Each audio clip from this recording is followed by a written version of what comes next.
2025 December மந்த்துக்கு CA வந்து பார்க்கலாம். தமிழ்நாடு வேளாண்மை பல்கலைக்கழகம் புதிய துத்தநாக உரம் வந்து உருவாக்கியிருக்காங்க. இது வந்து எக்ஸோ பாலிசாக்கரைடு அடிப்படையிலான கிளேட்டட் துத்தநாக உரம். எதுக்காக அப்படின்னா, தாவரங்களில் துத்தநாக பயன்பாட்டை மேம்படுத்தும் நோக்கத்திற்காக பேசிலஸ் பாராலிச்சனிஃபார்மிஸ் என்ற நன்மை பயக்கும் பாக்டீரியாவோட செல் சுவர்ல இருந்து இதை பிரிச்சிருக்காங்க. அடுத்ததா தொழில்துறை எரிசக்தி செயல்திறன் மற்றும் மாநில ஆற்றல் திறன் குறியீடு 2024ல தமிழ்நாடு வந்து முதலிடம் பிடிச்சிருக்கு.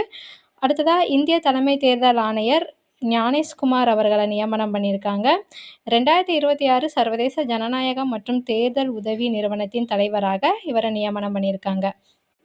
இந்தியாவின் மிக நீளமான கண்ணாடி நடைபாலம் வந்து திறந்து வச்சிருக்காங்க. ஸ்கை வாக் எங்கன்னா கைலாசகிரிமலை, விசாகப்பட்டினம், ஆந்திரா. அடுத்ததாக ஜெர்மனியில் 55 மீட்டர் நீளமுள்ள கேண்டிலிவர் பாலம், 1000 அடி உயரம், 7 கோடி செலவு. அடுத்தது கிராம அறிவுசார் மையங்கள் வந்து திறந்து வச்சுருக்காங்க. எத்தனைனா 126 கிராமங்களில். அதிகபட்சமாக நாமக்கல் மாவட்டத்தில் 24 மையங்கள் வந்து திறந்திருக்காங்க. அடுத்ததாக கலைஞர் எழுதுகோள் விருது 2024 இதழியல் துறையில் சிறந்து விளங்குவோருக்கு தான் இந்த விருது வந்து கொடுப்பாங்க. 5 லட்சம் பரிசு தருவாங்க.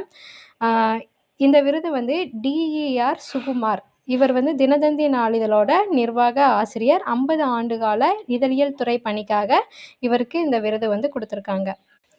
பிரதமர் அலுவலகத்தோட பெயர் மாற்றம் பண்ணியிருக்காங்க. என்னென்னா சேவா தீர்த் அப்படின்ட்டு, சேவை தளம் அப்படின்ட்டு இதோட பொருள்.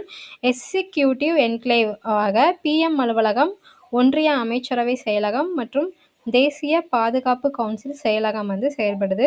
அடுத்து காசி தமிழ் சங்கமம் 4.0 எங்கன்னா உத்தரப்பிரதேசத்தில் வந்து நடந்தது. டிசம்பர் 2லேருந்து 15ஆம் தேதி வரை.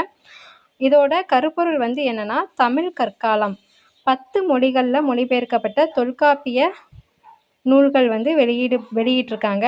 இந்த காசி தமிழ் சங்கமம் 4.0ல தர்மேந்திர பிரதான், யோகி ஆதித்யநாத் மற்றும் RN ரவி அவர்கள் பங்கேற்றாங்க. நன்றி.